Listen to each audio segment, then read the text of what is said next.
This channel does not promote any violent, harmful, or illegal activities. All content provided by this channel is meant for an educational purpose only. मेरे प्यारे देशवासियों,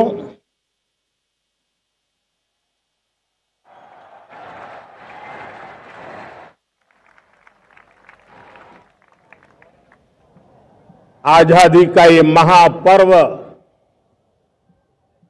140 करोड़ संकल्पों का पर्व है। স্বাধীনতা দিবস উপলক্ষে থাকছে বিশেষ অফার আদি ঢাকেশ্বরী বস্ত্রালয় গড়িয়াহাট ট্রায়াঙ্গুলার পার্ক। आजादी का ये पर्व सामूहिक सिद्धियों का गौरव का पल है। हर हृदय उमंग से भरा हुआ है। স্বাধীনতা দিবস উপলক্ষে থাকছে বিশেষ অফার আদি ঢাকেশ্বরী বস্ত্রালয় গড়িয়াহাট ট্রায়াঙ্গুলার পার্ক। देश एकता की भावना को निरंतर मजबूती दे रहा है। 140 करोड़ देशवासी आज तिरंगे के रंग में रंगे हैं। हर घर तिरंगा, भारत के हर कोने से, चाहे रेगिस्तान हो या हिमालय की चोटियां, समंदर के तट हो या घनी आबादी वाले क्षेत्र, हर तरफ से एक ही गुंज है, एक ही जयकारा है।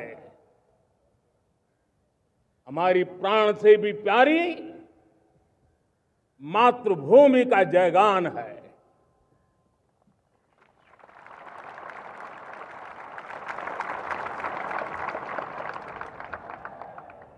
मेरे प्यारे देशवासियों, सन 47 में अनंत संभावनाओं के साथ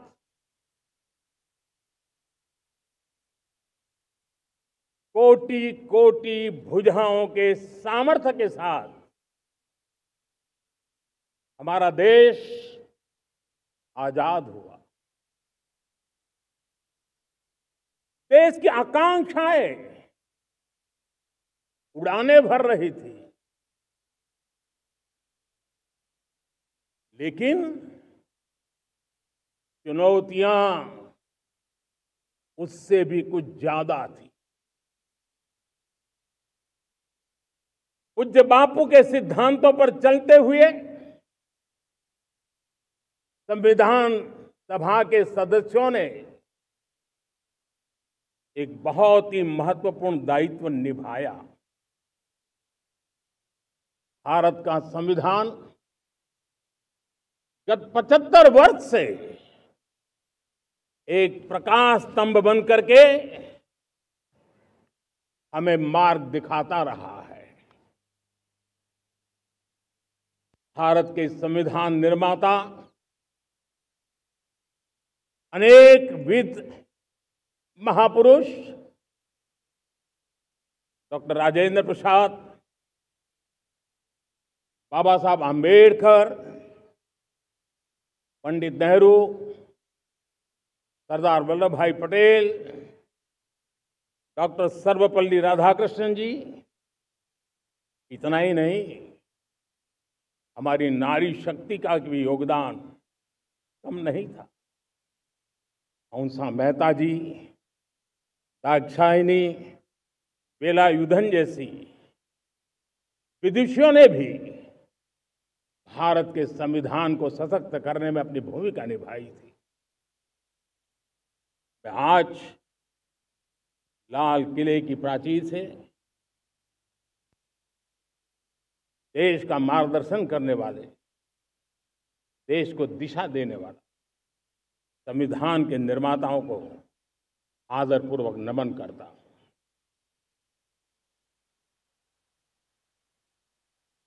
मेरे प्यारे देशवासियों, हम आज डॉक्टर श्यामा प्रसाद मुखर्जी की 125वीं जयंती भी मना रहे हैं। डॉक्टर श्यामा प्रसाद मुखर्जी भारत के संविधान के लिए बलिदान देने वाले देश के पहले महापुरुष थे। संविधान के लिए बलिदान, धारा 370 की दीवार गिराकर एक देश एक संविधान के मंत्र को जब हमने साकार किया तो हमने डॉक्टर श्यामा प्रसाद मुखर्जी को सच्ची श्रद्धांजलि दी। लाल किले पर आज कई विशेष महानुभाव उपस्थित हैं। दूर सुदूर गांव के पंचायतों के सदस्य हैं, ड्रोन दीदी के प्रतिनिधि हैं, लखपति दीदी की प्रतिनिधि हैं, खेल जगत से जुड़े लोग हैं, राष्ट्र जीवन में कुछ न कुछ देने वाले यहां महानुभाव उपस्थित हैं। एक प्रकार से यहां मेरी आंखों के सामने मैं लघु भारत के दर्शन कर रहा हूं और टेक्नोलॉजी के माध्यम से विशाल भारत के साथ भी आज लाल किला जुड़ा हुआ है।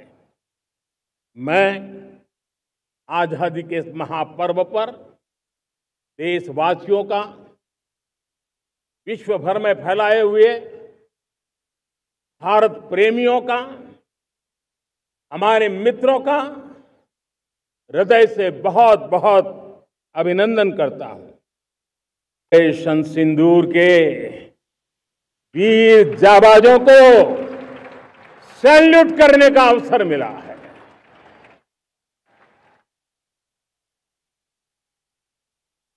हमारे वीर जाबाज सैनिकों ने दुश्मनों को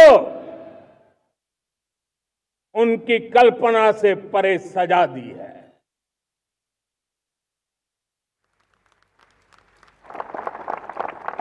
22 अप्रैल को पहलगाम में सीमा पार से आतंकियों ने आकर के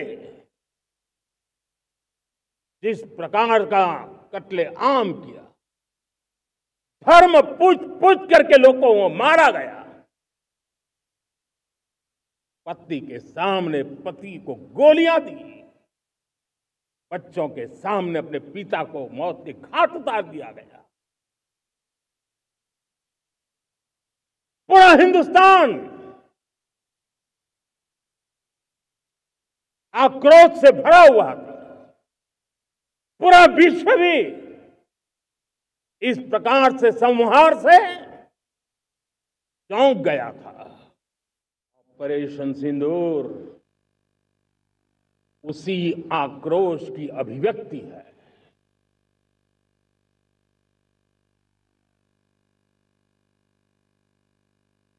बाईस तारीख के बाद हमने हमारे सेना को खुली छूट दे दी। रणनीति वो तय करे, लक्ष्य वो तय करे, समय भी वो चुने और हमारी सेना ने वो करके दिखाया जो कई दशकों तक कभी हुआ नहीं था। सैकड़ों किलोमीटर दुश्मन की धरती पर घुस करके आतंकी हेडक्वार्टर्स को मिट्टी में मिला दिया। आतंकी इमारतों को खंडहर बना दिया।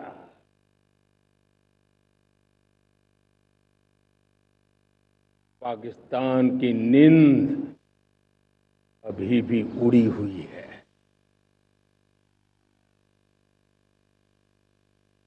पाकिस्तान में हुई तबाही इतनी बड़ी है कि रोज नए नए खुलासे हो रहे हैं, नई नई जानकारियां आ रही।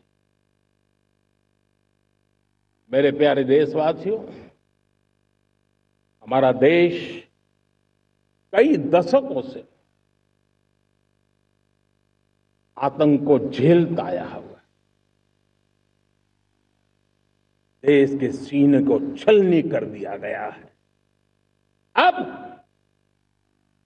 हमने एक न्यू नॉर्मल प्रस्थापित किया। आतंक को और आतंकी को पालने पोसने वालों को, आतंकियों को ताकत देने वालों को अब हम अलग अलग नहीं मानेंगे।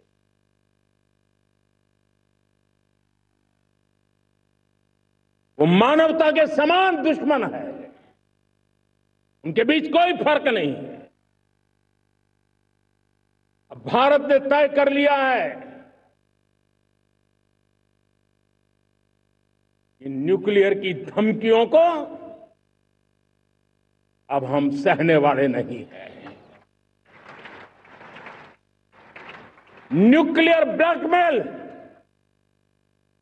लंबे अरसे से चलाया, अब वो ब्लैकमेल नहीं सहा जाएगा।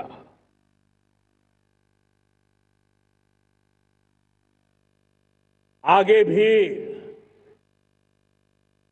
अगर दुश्मनों ने ये कोशिश जारी रखी, हमारी सेना तय करेगी, सेना की शर्तों पर, सेना जो समय निर्धारित करे उस समय पर, सेना जो तौर तरीके तय करे उस तौर तरीके से, सेना जो लक्ष्य तय करे उस लक्ष्य को अब हम अमल में ला करके रहने वाले हैं। हम मुंह तोड़ जवाब देंगे। मेरे प्यारे देशवासियों, भारत ने तय कर लिया है, खून और पानी एक साथ नहीं बहेंगे।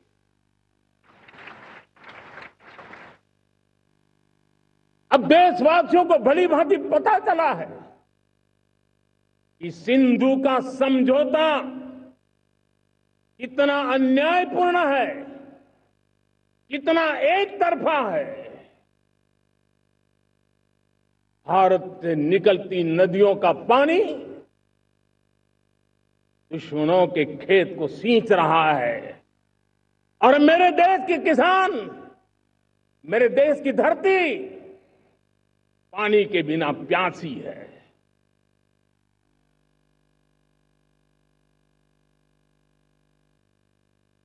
ये ऐसा समझौता था जिसने पिछले 7 दशक से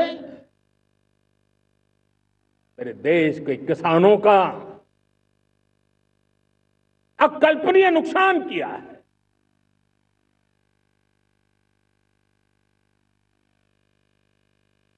अब हिंदुस्तान के हक का जो पानी है उस पर अधिकार सिर्फ और सिर्फ हिंदुस्तान का है, हिंदुस्तान के किसानों का है। भारत कतई सिंधु समझौते को, उस स्वरूप को दशकों तक सहा है, उस स्वरूप को आगे नहीं सहा जाएगा। किसान हित में, राष्ट्र हित में ये समझौता हमें मंजूर नहीं है।